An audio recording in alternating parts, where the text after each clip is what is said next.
ગુજરાતમાં કેટલાક કોંગ્રેસીઓ ભાજપ સાથે મળેલા કાઢવા પડે તો કાઢી નાખીશું રાહુલ ગાંધી ગુજરાતના 2 દિવસના પ્રવાસે છે। શુક્રવારે રાહુલ ગાંધીએ સ્થાનિકો સાથે મીટિંગ કરીને તેમના અભિપ્રાય જણાવવાનો પ્રયાસ કર્યો હતો।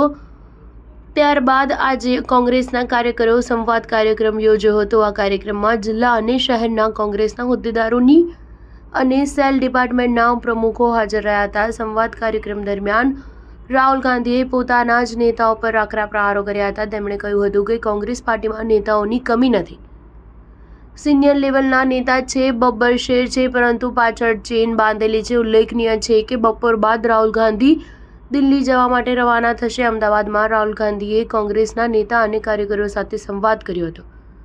આ મુલાકાત દરમિયાન પૂર્વ ધારાસભ્યો અને હોદ્દેદારોએ કોંગ્રેસની વર્તમાન સ્થિતિ અંગે ચર્ચા કરી હતી।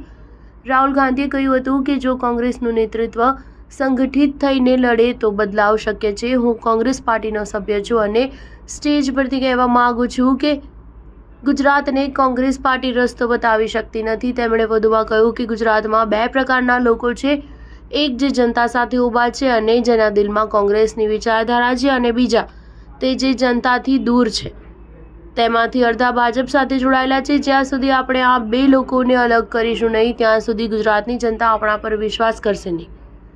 તેમણે ગુજરાત કોંગ્રેસના કાર્યકરો નેતાઓને કહ્યું કે આપણા નેતાઓ ગુજરાતની પ્રજા વચ્ચે જાય છે, પ્રજાને સાંભળો।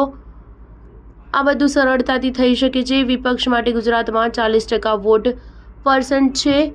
જો આપણો વોટ પર્સન્ટ માત્ર 5% વધી જાય તો અહીં સરકાર બની શકે છે। હું ગુજરાતને સમજવા માંગુ છું, હું ગુજરાતની જનતા સાથે સંબંધ બનાવવા માંગુ છું। સ્ટાર ન્યૂઝ 7 હંમેશા સચ્ચાઈની સાથે।